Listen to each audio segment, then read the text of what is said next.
నాకు తెలియదా? ఇవాళ కొంతమంది పేదలు ఇండ్లు తీస్తే వాళ్ళకి దుఃఖం ఉంటుంది, వాళ్ళకి బాధ ఉంటుంది, వాళ్ళు కొంత ఆవేశంగా మాట్లాడతారని నాకు తెలియదా? రాజకీయంగా లాభమో నష్టమో ఉంటుందో నేను అంచనా వేయలేనా? 20 ఏళ్ళు ప్రజాక్షేత్రంలో ఉన్నోని, ప్రజలలో తిరిగినోని, పేద ప్రజల కష్టమేందో తెలియకుండానే తెలంగాణ రాష్ట్రానికి ముఖ్యమంత్రి అయినా. కానీ నగరాన్ని కాపాడుకునే బాధ్యత మన మీద లేదా? మీరు ఆలోచన చేయండి. ఇవాళ హైదరాబాద్ నగరానికి తాగునీరుని అందించిన ఉస్మాన్ సాగర్, హిమాయత్ సాగర్లో బల్చినోళ్ళు, బల్చి కొట్టుకుంటున్నోళ్ళు ఫామ్ హౌస్లు కట్టుకొని వాళ్ళ డ్రైనేజ్ తీసుకెళ్లి ఆ గండిపేటలో హిమాయత్ సాగర్, ఉస్మాన్ సాగర్లో కలిపితే వాళ్ళ డ్రైనేజ్ నీళ్లు హైదరాబాద్ నగరం తాగాలనంట. ఈ నా కొడుకులు చెప్తున్న భాష గది. ఇవాళ ఆ ఫామ్ హౌస్ చుట్టూతో కట్టుకున్న ఇల్లు ఎవరివి? కేటీఆర్కు లేదా? హరీష్కు లేదా? కేవీపీ రామచంద్రరావుకు లేవా? చుట్టూతా మీరు కట్టుకున్న ఇండ్ల డ్రైనేజ్ హైదరాబాదు ప్రజలు తాగునీళ్ళ కలిపి మా ఇల్లు కూలగొట్టొద్దు కాబట్టి ముసుగు దొడకడానికి మూసీ కావాల్సి వచ్చిందా మీకు? మూసీని అడ్డం పెట్టుకొని ఎంతకాలం బతుకుతారా మీరు? ఎంతకాలం తప్పించుకుంటారు?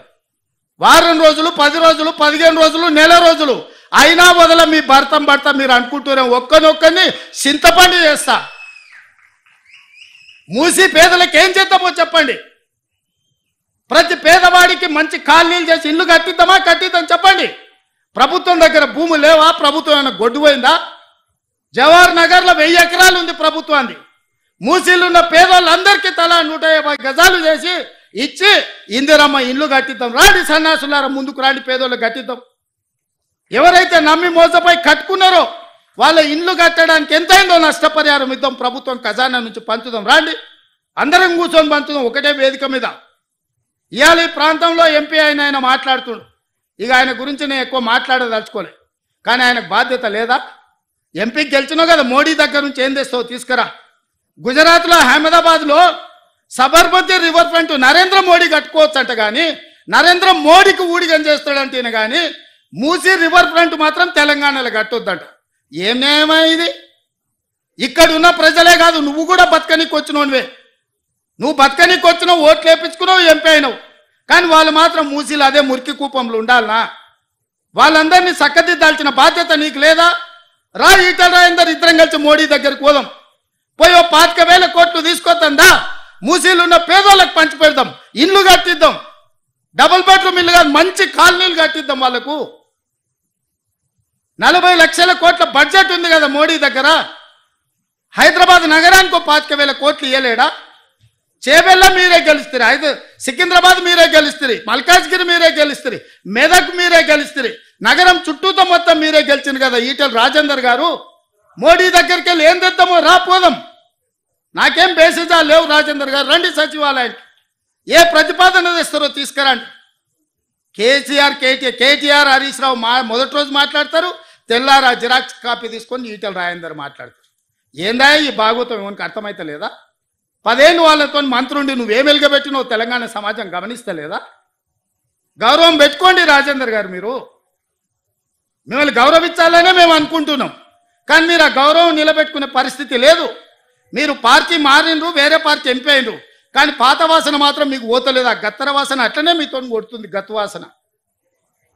నేను ఇవాళ సూటిగా వారికి సూచన చేస్తున్న ఈటల రాజేందర్ గారికి, మూసీ పరివాహక ప్రాంతంలో ఉన్న పేదలకు ఇళ్ల పట్టాలతో పాటు ప్రధానమంత్రి ఆవాస్ యోజనలో ఇల్లు కట్టిద్దాం.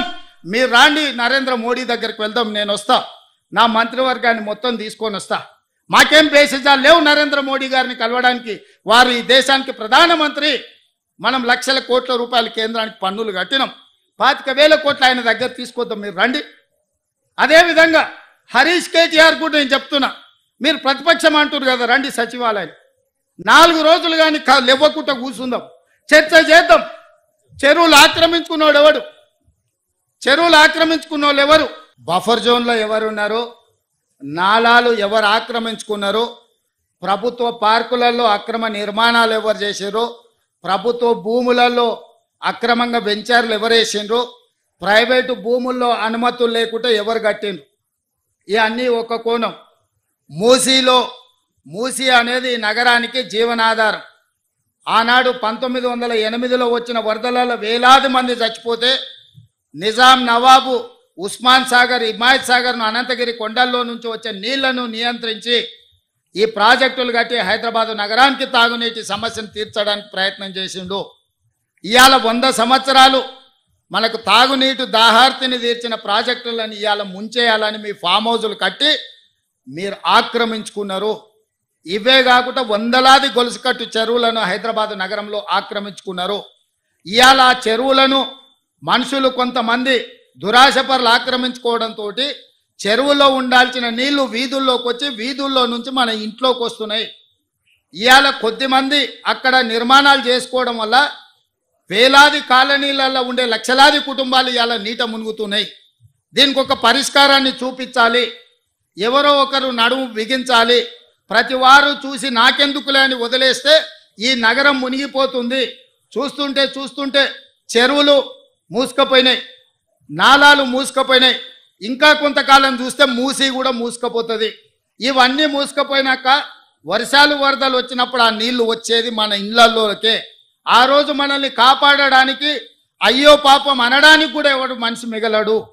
అందుకే ఈరోజు రాజకీయాలలో లోతు తెలియక కాదు, కొన్ని మంచి పనులు భవిష్యత్ తరాలకు అందించాలంటే మన పిల్లలకు వాళ్ళ పిల్లలకు భవిష్యత్ తరాలకి నగరాన్ని ఒక మంచి నగరంగా సురక్షితమైన నగరంగా అందించాలి అని అంటే ఎవరో ఒకరు ఎఫ్టీఎల్లో ఆక్రమణలు తొలగించాలి, బఫర్ జోన్లో తొలగించాలి, నాలాలను తొలగించాలి, మూసీలో ఆక్రమణలు తొలగించాలి.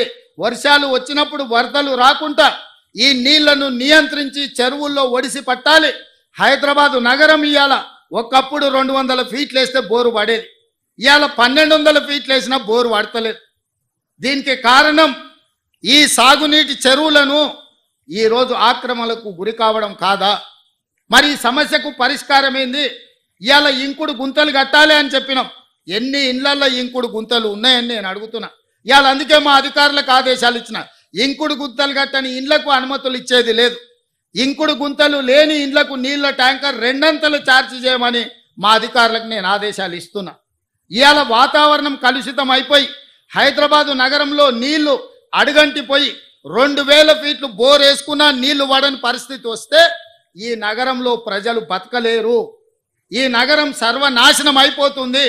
అందుకే ఇవాళ రాజకీయంగా నాకు తెలుసు, ఈరోజు కొంతమంది పేదల కష్టం వచ్చింది, వాళ్ళ కన్నీళ్ళు నేను అర్థం చేసుకుంటే వాళ్ళ దుఃఖం నాకు అర్థం అవుతుంది. మధ్యతరగతి వాళ్ళు జీవితాంతం కష్టపడి సంపాదించుకున్నది కొంతమంది మోసగాళ్ళ చేత నమ్మి మోసపోయి టీఆర్ఎస్ సన్నాసులను నమ్మి లక్షల రూపాయలు పెట్టి కొనుక్కున్న ఇల్లు అధికారులు వచ్చి కూలగొడితే ఆ కుటుంబం యొక్క దుఃఖం, ఆ బాధ నాకు తెలుసు. కానీ ఇట్లనే వదిలేసుకుంటూ పోతే ఇవాళ చెరువులను ఆక్రమించుకొని నాలాలను ఆక్రమించుకొని మూసీని ఆక్రమించుకుంటే ఈ సమస్యకు పరిష్కారం ఎక్కడ? ఇవాళ వాళ్ళని తొలగిద్దాం. తొలగించినప్పుడు వాళ్ళకు వచ్చిన నష్టాన్ని ఏ విధంగా భర్తీ చేద్దామో మీరు సూచన ఇవ్వండి. ఈ ప్రభుత్వం సిద్ధంగా ఉంది. ఏ పేదవాడి కన్నీళ్లు మేము చూడదలుచుకోలేదు.